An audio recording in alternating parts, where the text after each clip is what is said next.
There are three features we will be looking at in this video: Dark Magic, Low End Boost and Studio Mode. They can be used separately or in a combination to improve the look of content at low brightness levels on your panels.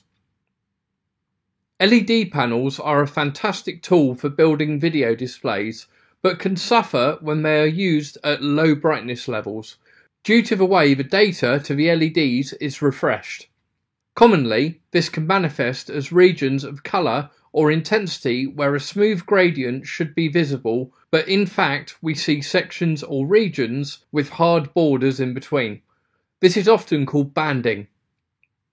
Dark Magic, Low End Boost and Studio Mode all offer different methods to combat this effect, allowing the user to choose the right combination for their application.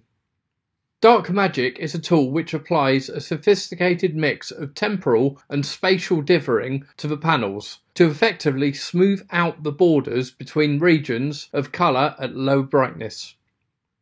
You can toggle Dark Magic on and off by clicking on the colour button in the pipeline and then by clicking the checkbox at the bottom of the menu on the right. Studio Mode works by temporarily limiting the maximum brightness of the panels and only works with LED panels that have the feature enabled. You can find a list of these panels in the manual. Studio Mode works by compressing the full bit depth of the panel that would normally be spread across the maximum brightness range into a new limited brightness range. This means there are now more steps of colour available between each nit of brightness, allowing smoother transitions and gradients. If your panels are enabled with Studio Mode, select the panels and then activate the feature on the right hand side. Your panels will now be limited to a lower maximum brightness, but you have a smoother gradient within this brightness. If you need to return to full brightness, you can simply untoggle Studio Mode at this time.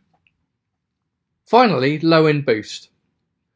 Conventional gamma controls allow the bottom threshold of brightness across the full range of the screen's output. However, Low End Boost adjusts specifically the brightness of dark areas of your content.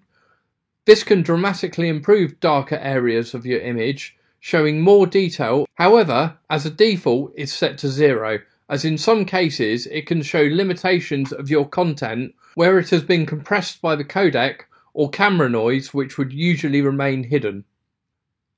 To access Low End Boost, it's located by clicking on the colour button, and then just above the bottom of the right hand side is a slider control. An example of Low End Boost would be this image here. Without introducing anything, the image is fairly undetailed, but as we introduce Low End Boost, extra detail can be achieved from the image. You can use these tools separately or in a combination to produce better results on your screen at low brightness. See you in the next tutorial.